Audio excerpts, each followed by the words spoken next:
Hello again from my front porch. It is Independence Day Eve, and it's already being festively celebrated. Even just in the time it's taken me to set up the phone for the recording here, I've already been hearing several bits of little fireworks, little homemade stuff, some firecrackers going off here and there. So don't be surprised if you hear a few more explosions as we go along. I swear they're not from me. Although my sister did invite me out to go over to Grand Junction to join up with some of them to watch some fireworks there. My niece and I, who also lives here in Des Moines, to head over and do that.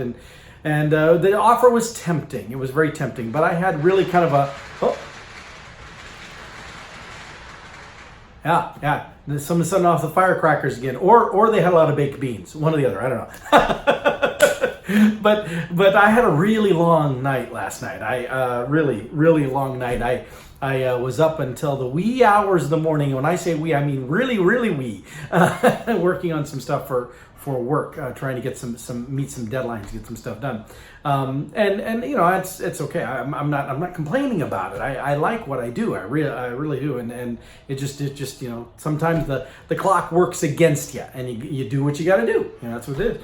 Now, speaking of the clock working against you, I've actually taken steps to work the clock more in my favor.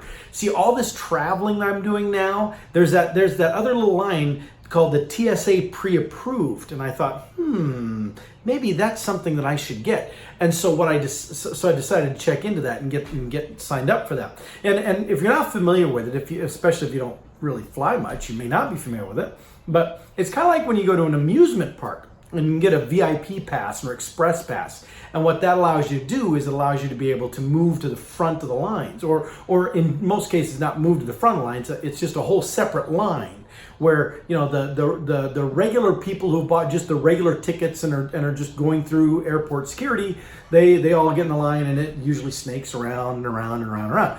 But the TSA pre-approved, now that's something you sign up for, and the government vets you. They validate your background and history, and they confirm that you are actually not someone who is a high risk individual, and that you are a known traveler. And so when they give you this number, then you can have it on your ticket, and you can make that available, and you can move on through the airport security, because they have a separate line, just like at the amusement parks, where the amusement parks, you go to get on the ride, big line winding back and forth, but then there's this other line where if you've paid extra, usually a significant amount extra, but you pay extra for this express pass ticket, then you can get in this other line, and it's much shorter, and you get on the ride quicker. Now, is that fair to the people who are standing in the long line?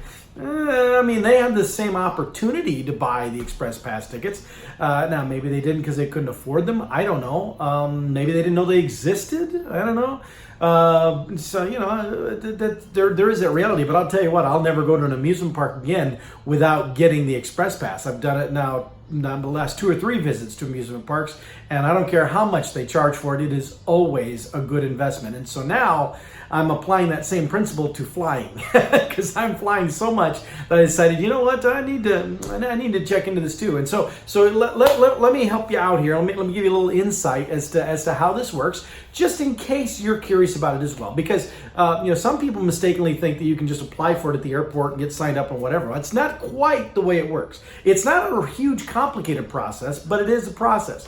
You first have to go out to the TSA website, and you go to where the online form for the TSA pre-approved is, or the known flyer ID number. You go out there and you fill it in. It's just some basic stuff: your name, your address, your social security number, and it's stuff like that. And the point of it is that the government is going to look into your background. They're going to look you up and see what your criminal history is and things like that.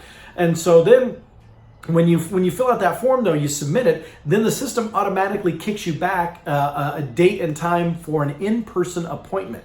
And here in Des Moines, the office is in this way out of the way place off what is I was going to say 73rd Street, but it's south of Interstate 235. I don't think it's called 73rd. It might be called 8th Street there. Des Moines is really weird, where the different suburbs connect, and one suburb labels a street such and such number, but the other suburb that's on the other side of that street, that same street, is labeled something completely different.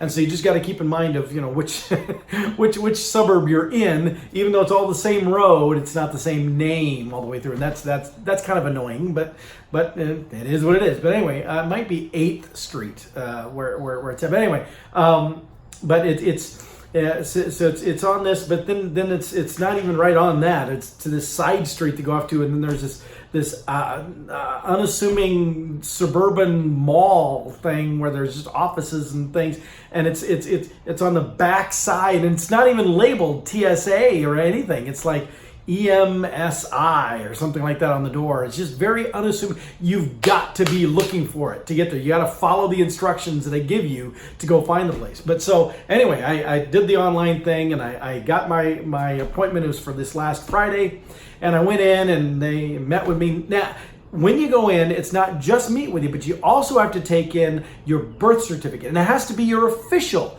birth certificate. I thought I had my official birth certificate, but I did not. I had the kind of decorative one that the hospital issued when I was born. Apparently that's not official. Apparently that's not good enough.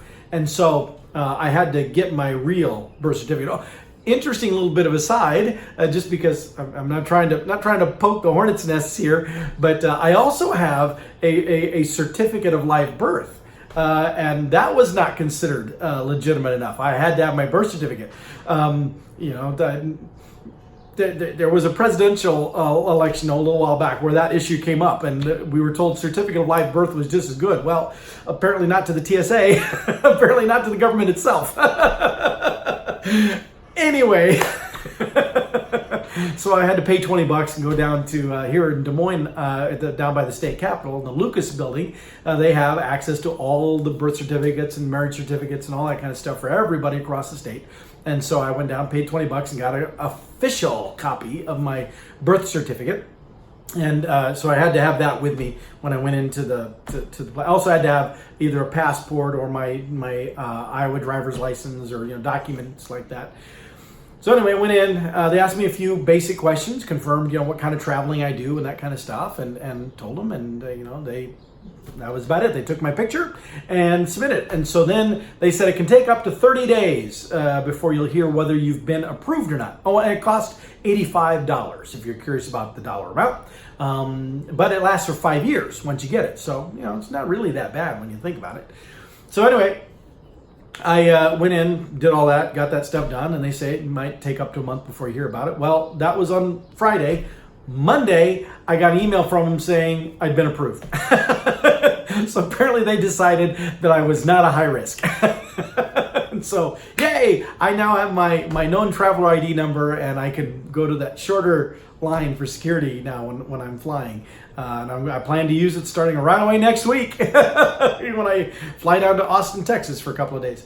Now, one thing that was interesting, though, in that whole process was when I got the birth certificate. Now, I was born a few years ago, 1967. Times have changed a bit since then, but it was really a really good indication that was on my birth certificate itself. I chuckled when I saw that there was a section where it had the father's name, father's occupation, who the father works for, all this kind of stuff. But then for the mother, all it had was mother's name. They didn't ask. There's no place to even write in what's the mom's occupation, where does the mom work. They didn't care. It's kind of like, well, in 1967. Well, let's see.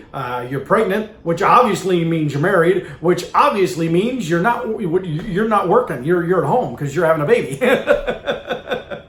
That may have been the way it was, especially in the middle of Iowa. But that was not the case. My mom actually was nurse's aide at a nursing home.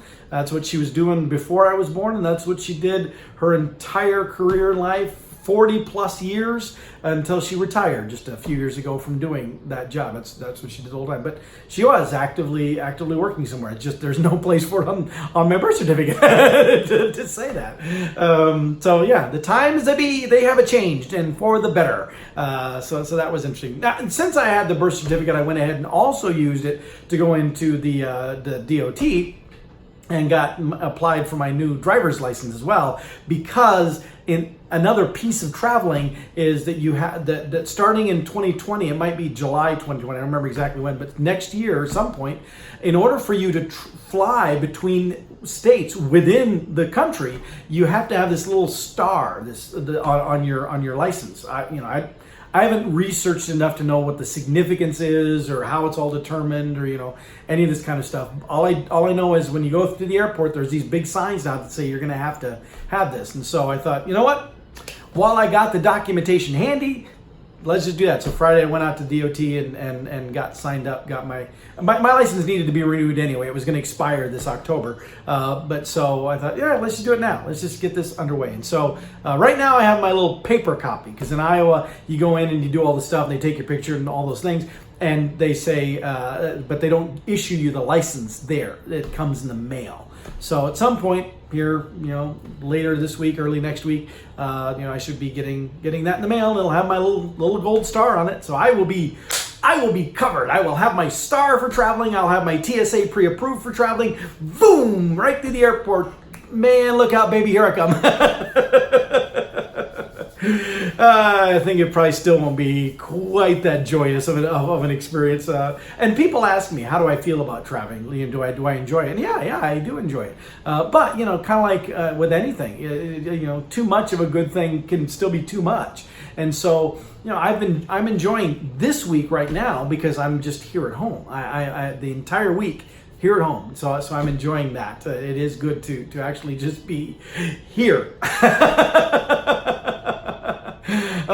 So anyway, just had to share my experiences with my TSA pre-approved, my whole, traveler efficiency, being an efficient traveler, I don't know, whatever you want to call it, and doing those kind of things. So, all right, we had a lot of rain, big storm kind of blew through here, but now, as you can see, the sun, shining off the forehead, sun's coming out, and it's going to make a lot of people happy because tonight there are a lot of big events going on. I know the Yankee Doodle Pops is taking place downtown Des Moines with the Des Moines Symphony. There's fireworks happening everywhere. Abby Normal is playing in Urbandale tonight. All kinds of really fantastic stuff going on. So whatever your plans are tonight, enjoy them, have fun, be safe. Try to make sure you keep all your fingers attached. And I'll see y'all next time from my front porch.